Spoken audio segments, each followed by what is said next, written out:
শালা কালি বিহুৰ দিনা যে ঘৈণীৰ লগত কাজিয়া লাগিলি শেষ হ'লনে নাই নে আকৌ আজি কাজিয়া লাগিলি? হ'ল দে কাজিয়া শেষ হ'ল, যোৱা ৰাতিয়ে কাজিয়া শেষ। অঁ হয় নেকি? তহঁতে বিহুৰ দিনাও কাজিয়া লাগিলেহে হয়নে? পাছত কাজিয়া কেনেকৈ শেষ হ'ল? কালি দিনডাল মানুহজনীয়েতো মোৰ লগত কাজিয়া লাগি আছে, এতিয়া বিহুৰ দিনা কাজিয়া লাগিলেওতো ওচৰৰ মানুহে ভাল নাপায় ন। তাৰপাছত ৰাতি 9টামান বাজিছে, তাই মোৰ ওচৰত আঁঠু কাঢ়ি আহিছে, আহি পেলাই কৈছে। কি ক'লে ফালা? আঁঠু কাঢ়ি পেলাই ক্ষমা খুজিলেনে? আঁঠু কাঢ়ি আহি কৈছে, বিচনা তলৰ পৰা ওলা, মই জাৰুডাল থৈ আহিলোঁ দে আৰু নামাওঁ, ওলা ওলা।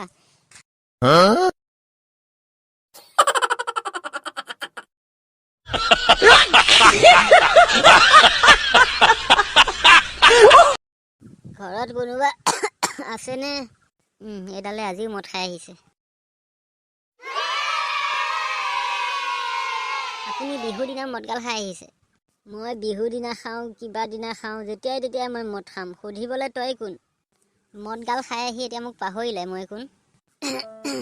মদৰ নিচাই চব পাহৰাই দিয়ে ভণ্টি। মই মানে এতিয়া আপোনাৰ ভণ্টিহে হ'লোঁ। আপুনি মদগাল খাই সদায় সদায় ইমান পইচা বৰবাদ কৰি আছে। অঁ মই মদ খালে পইচা বৰবাদ হয়, আৰু তুমি যে সদায় মেকআপ কৰি মাহে 3-4 হাজাৰকৈ খেদি আছা সেইটো? নহয় মানে মই আপোনাৰ চকুত ধুনীয়া হৈ থাকিবৰ কাৰণেহে মেকআপ কৰোঁ। ময়ো যাতে তোমাক ধুনীয়া দেখোঁ সেইকাৰণেহে মদ খাওঁ। চাল্লা মদাহি কানিয়া, সদায় সদায় মদগাল খাই আহিবি, বিড়িগাল খাই আহিবি, আহি পেলাই ঘৰ সোমাবিহি। এই চালি পেটলি হাৰামজাদি দাংকাটি, কি মদাহি জাত কানিয়া। পেটলি দাংকাটি, মইতো ৰাতিপুৱালৈ মদৰ নিচা ফাটিলে আগৰ নিচিনা নৰ্মেলেই হ'ম, তই যে পেটলিয়ে হৈ থাকিবি।